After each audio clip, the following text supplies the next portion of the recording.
Investiture of the Gods, Chapter 96. The scene is it's set in fire and chaos. The challenger, King Wu of Zhou, and his strategist, Jiang Shang, have finally brought their forces to the capital. They've surrounded the reigning king, the tyrant King Zhou, right outside the Noon Gate. Exactly. And this chapter is just a masterpiece of drama because it captures the psychological breakdown of power. You see King Zhu's immense, almost divine capability right up against the overwhelming reality of his defeat. So let's start right there on the battlefield with the fury of this final stand. The source material, it spares no expense describing this. It's a cataclysm. This isn't just a messy battle. It's like watching heaven's decree physically change on the ground. The imagery is so intense. The text paints this picture where killing energy locks the ground. And smoke and dust cover the mountains. The scale is just staggering. You have 800 princes. 800. A literal coalition of all the regional lords, all of them arrayed against this one king. Right. The narrative even says one time the earth turned upside down and the heavens overturned. It's that epic. What's really astonishing, I think, given that he's completely surrounded, is King Zhu's personal response. He doesn't just fold. Not at all. He's described as possessing Shencheng Tianzong. And it basically translates to divine power, this kind of heaven-sent martial spirit. He's operating on a superhuman level. So he doesn't panic. He just fights. He fights with the ferocity of a cosmic power. He actually succeeds right at the start in killing the southern duke, Yishun. Just cuts him down. Wait, how is that even possible? He's surrounded by this massive army, and he just wades in and takes out a major commander. What does the source say gives him that kind of power? It's his sheer unstoppable momentum. The text has this fascinating detail. It says he has the strength of 3 spring mellow grasses. What does that mean? It's a crucial metaphor. It doesn't just mean he's strong. It means his power actually increases the longer the fight goes on. He's basically inexhaustible. He's designed to be impossible to defeat by any, ordinary means. So the Allied forces, they must have realized pretty quickly that just throwing soldiers at him wasn't going to work. Numbers weren't enough. Exactly. And that's the tactical shift. The tide doesn't turn because of mortal strategy. It turns because of divine intervention. Ah, so the heroes of Zhou step in. Right. The powerful disciples like Neza, Yang Jian, Lei Zhenzi, they see these mortal princes getting cut down and they realize they have to prove they are not inferior. They have to use their celestial powers. And this is where it gets tragic for the last of Shang's loyal men. 3 ministers, Lu Renji, Lei Kun, and Lei Peng, they charge into this supernatural chaos. They do. They know the dynasty is doomed, but their duty, their loyalty, compels them to protect the king. And their deaths really show just how overwhelming the odds were. They really do. They weren't just overpowered in a fair fight. They were annihilated by magic they couldn't possibly counter. Lu Renji, for instance, is struck down by Neza's magic weapon, the Qiankun circle. That's a weapon of destiny, isn't it? It's not just a weapon of war. Precisely. It's almost like an unjust death for a loyal soldier. You're not facing a general, you're facing an executioner from the heavens. And the other 2? Lei Kun is killed by Yang Jian, and Lei Peng is just struck down by a massive blow from Lei Zhenzi's club. The way they die underscores the inevitability of it all. They were brave, but their fate was sealed. That shift from a military battle to a supernatural takedown it's just so palpable. And once that happened, we moved pretty quickly to the king's personal humiliation. Yes, because despite all that divine strength, Zhou is still mortal, and his personal stand is broken by a very human, very symbolic blow. Delivered by the Eastern Duke, Shang Wenhuan. That's the one. Zhou is still fighting, but Wenhuan gets off his horse, throws down his sword, and takes out a whip. A whip, not a sword. A whip, and he strikes King Zhou right on the back. It's this profound injury that almost knocks the king off his horse. It forces him to flee, wounded and humiliated, back into the Noon Gate. To be struck down by a soldier is defeat. But to be physically beaten by a former vassal, that's a whole other level of disgrace for a king. It is. And what's so fascinating here is the immediate fallout among the victors. You'd think they'd be celebrating, right? Yeah. They've broken his spirit. He's on the run. But King Wu, the new leader, he's actually distressed by this. Very distressed. And it's not a tactical concern. It's philosophical. King Wu says that Jiang Wenhuan's act was a great loss of the distinction between ruler and minister. Because he physically struck the sovereign. Exactly. And this little detail gives us this huge insight. King Wu isn't just trying to conquer a land, he's trying to establish a new moral order.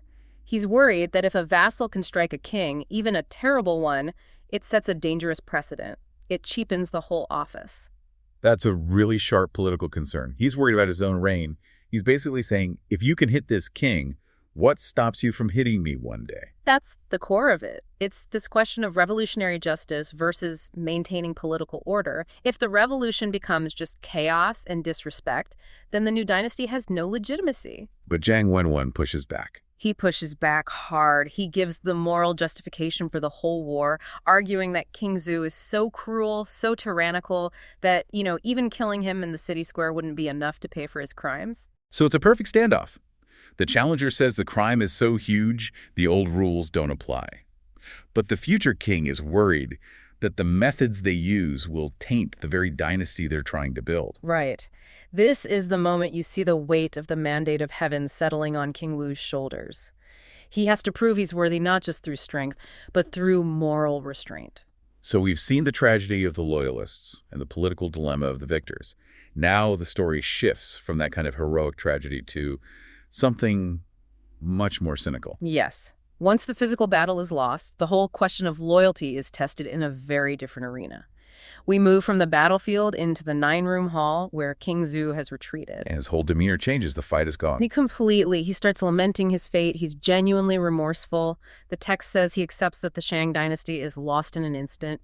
He mourns his fallen loyalists and specifically says he regrets not listening to loyal counsel. So for the first time, he drops that divine arrogance and just admits his human failures. And while he's having this moment of introspection, 2 of his key ministers approach him. Grandmaster Fei Lian and Eli. And they offer comfort, I assume. On the surface, yes. They say things like, oh, suffering a wound is normal, wise men have the protection of heaven. But it's all theater. The second Zhou is distracted, their real plan comes out. They realize the end is near. Immediately. Huh. And their first thought isn't about the king or the dynasty, it's about their own status. The source points out their first concern. If they do nothing, their million family assets will be lost. Pure transactional self-interest just completely overrides any fealty. They decide right then and there to abandon Zhou and return to Zhou, as in King Wu. But just defecting isn't enough for them. They need leverage. They need to bring a gift. A very specific gift. This is the really cynical part of their scheme. They plan to wait for the city to be breached, then sneak into the inner court and steal the imperial seals. The Chuanguo Fuxi. Why the seals? The imperial seal isn't just a stamp. It's the physical symbol of the mandate of heaven. It's legitimacy. It's the transmission of power from one dynasty to the next. So by stealing the seals, they ensure King Wu can't immediately proclaim his legitimacy. Right. Their plan is to hide them and then present the seals to King Wu later. This makes them look like loyal and patriotic subjects who secured the symbols of the state, not like common traitors. It turns their betrayal into a huge political asset. That's the ultimate act of opportunism dressed up as patriotism. And the text even notes how they justify it to themselves. They believe future generations will call them wise for following the philosophy of wise birds choose their wood, wise ministers choose their master. That is such a powerful idiom. It defines self-serving cynicism as just political wisdom. They're not worried about honor, they're worried about which branch is the strongest one to perch on. They've completely replaced true loyalty with transactional service, and they believe they'll be admired for their foresight, not condemned for their betrayal. They value the symbol of power way more than the man who holds it. And while these two are busy calculating their future, King Zhou is completely oblivious. He's dealing with the devastating personal cost of his defeat in the inner palace. Yes, let's go there. The scene shifts completely. We move from that cold power politics to the vulnerability of personal heartbreak. King Zhou meets his 3 main consorts, Daji, Hu Shimei, and Wang Yiren. And his fear here isn't just death, it's dishonor. Exactly. He tells them plainly he can't bear the humiliation of being captured by Jiang Shang. He says he must commit suicide beforehand, but his deepest pain is for them. He's heartbroken that they'll be handed over to King Wu. He says the heart is pained at the mention of it. This concern for them is kind of the last vestige of his humanity we really see. It is, and the consorts, they match his drama. They know their fate is tied to his. They kneel, they weep, they cling to his robe, saying his love is engraved on their hearts and bones. Even Daji, who's so often portrayed as the source of all his corruption. Even her, she clings to his knee, asking how he could possibly abandon them. It's this moment where, despite all his cruelty as a ruler, he acts only as a grieving husband. And his final act is to order a farewell drink and write a poem for them. A truly heartbreaking poem. It uses this classical imagery to convey that the separation is absolute, it's final. He writes, "Parting phoenixes today only," emphasizing that the break is right now and it's forever. And then he uses the image of mandarin ducks, which are the symbol of eternal, devoted love. He says their reunion is separated by a chasm. It's an insurmountable gulf of despair. Wow. And he ends it with the physical pain of his grief. He writes that with his cup of farewell wine, the heart is as if drunk. It's this intoxicating mix of sorrow, regret, and just acceptance. The divine warrior from the battlefield is gone. He's just a weeping, broken man facing the end. Jiangxia's forces have King Zhou backed into the very last corner of his own capital.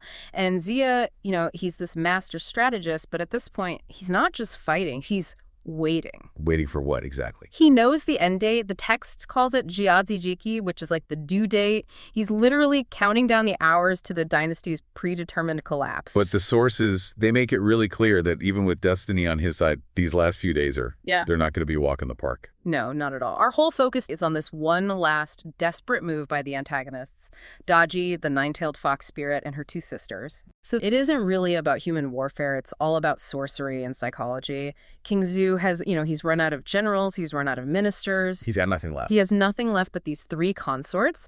And that forces them to get their hands dirty, to move from just manipulating the court to actually fighting on a battlefield. And the wild chase that follow. And the chase, yes. Let's start with the king's state of mind. To really get why the demon's plan is such a Hail Mary, you have to understand just how far he'd fallen. He is just drowning in despair. Daji is offering him wine, trying to lift his spirits, but he pushes it away. He says something like, "This wine is hard to drink," right? Unable to swallow. It feels like a metaphor. It absolutely is. He can't swallow the reality that his 600-year dynasty is just over, and his vulnerability at this moment is total. He's given up. He has. And Daji senses this, and she knows, she has to pivot right now from despair to action. So she and her sisters, Husame, the pheasant spirit, and Wang Grin, the pipa spirit, they walk in with the most audacious pitch in the entire novel. It's a fantastic deception. Daji, the fox spirit, she stands there and claims she grew up in a general's family and learned swordsmanship. She's casting herself as a warrior. And then she uses that to sell her sisters, claiming they excel in the arts of sorcery and understand battle tactics. So they're claiming mastery over everything, both the physical warfare, the Daoma, sword and horse, and the magical arts, the Dao Shu. Exactly. And if you're listening, just think about that for a second. A king who is supposed to command millions of soldiers is now getting military advice from a fox spirit pretending to be a general. But what I find so fascinating is the level of detail the source gives us about their gear. It really grounds this whole supernatural plan. Right. We don't just picture them in robes. They are geared up. Daji has twin swords. Husame has 2 precious swords. And Wang Guren, the Pipa spirit, she's got this amazing embroidered phoenix knife, the Si Luan Dao. And they're riding out on peach blossom horses, the Ta Hua Moth. The whole image is just... it's this chaotic mix of deadly and beautiful. And King Zhou, he buys it completely. He's so starved for hope that he has this brief moment of joy. He's anticipating a success for 100 generations by Shijigong. He thinks this one battle will save everything. Yeah, and that relief lasts, what, a few minutes? About as long as it takes them to ride out of the palace. They launch this midnight raid, but Xia, he was so focused on the big picture, the historical timeline. He wasn't paying attention to the details. Exactly. The source says he was not paying attention and almost lost because he didn't guard against the attack. The raid hits late at night, around 9 p.m., and goes on for hours. And the impact is, well, it's immediate. It's catastrophic. The demons charge in using what the text calls Yafeng Guaiwu. Demonic wind and strange fog. Right. And they're kicking up sand, scattering stones. It's a total sensory overload. And there's this poetic description, the fu, that really brings it to life. It calls the wind cold and chilling, leng susu. Yes, and it says the wind gathers monsters and hides demons. This isn't just bad weather. The wind is a weapon. It's a physical manifestation of evil. It literally overturns the camp's barriers. The whole camp is just. East topples west. And the text says it causes ghosts weeping and gods startled. Absolute supernatural pandemonium. And what's the effect on the actual soldiers? They're useless, completely disoriented. They can't tell north from south in the fog. Patrols are paralyzed. Men are just running blindly. It is total chaos. Well, it sounds like a tactical masterstroke for the demons. But this is the moment Zia finally acts. This is when he stops waiting for destiny and decides to force the issue. He counters this chaos by deploying his elite team. His A-team of celestial disciples. A masterclass in counter-sorcery. He sends out his 7 best. You have Neza on his windfire wheels with his spear. You've got Yang Jun with his 3-pointed knife. Lei Zhenzi, the heavy hitter, with his golden staff. And it's a coordinated assault. Wei Hu has his demon-subduing pestle. Li Jing has his halberd, and the Zhou brothers are there with their swords. They immediately surround the demons, cutting them off. But the physical fight isn't what wins it, is it? No, because the demons are still controlling the chaotic magic. The decisive move comes from Zia himself, who's still sitting calmly in his tent. He unleashes the Wuli Zengfa, the 5 Thunder Righteous Dharma. Why is it so important? Because it's not about force. It's about order. The 5 Thunder Righteous Dharma is a technique of celestial order that's used to suppress evil energy. So he's not fighting chaos with more chaos. Precisely. He neutralizes it with pure, disciplined order. When he unleashes that technique, the demons are hit by this thunderclap that just terrifies them. Their magical power source is just shut down. And that's the turning point. That's it. They realize they're not fighting mere soldiers. They're up against men of true sorcery. They lose their nerve completely, use their own strange wind to flee, and they run straight back to the palace. An attack that lasted 6 hours, and it ends with them just running in terror. And now we cut back to King Zhou. He's eagerly waiting for his 100 generations of success. But Daji has to come back and spin this absolute disaster. And she tries to minimize it. She says Zia was somehow prepared, that they were almost trapped, that they nearly failed to see Her Majesty again. She doesn't admit they were completely routed. Not at all. But it doesn't matter. The king isn't fooled. This failure, this one last hope that combined military force and sorcery, seeing it defeated is the final crack in his sanity. He finally gets it. He says the words himself, "Heaven's will cannot be reversed." Qian Yinanhui. All the evil, all the sacrifices. It was for nothing. Destiny was already written. And the emotional weight of that. He just sheds one tear, says his time is up, and then... He waves his sleeve, and without another word to the demons, he just heads for the star-picking tower to commit suicide. He's done. He's abandoned them, the world, everything. Wow. His mental collapse is almost more dramatic than the battle. He just surrenders to fate. Which leaves Daji and her sisters with only one option left. Survival. Exactly. They have this very pragmatic conversation. Daji admits it. They have officially ruined the entire Chengtang dynasty, and they immediately pivot to an escape plan. And the plan is to go back to where it all started. Right. Hu Shimei suggests they flee back to their original hideout, the Xuanyuan Tomb Xuanyuan Fen, their own lair. They figure if they can just get there, they can regroup. But Zia is one step ahead. Of course. After he calms his camp, his mind immediately goes to the loose ends. He knows these demons are too dangerous to leave alive. So he doesn't even wait for morning.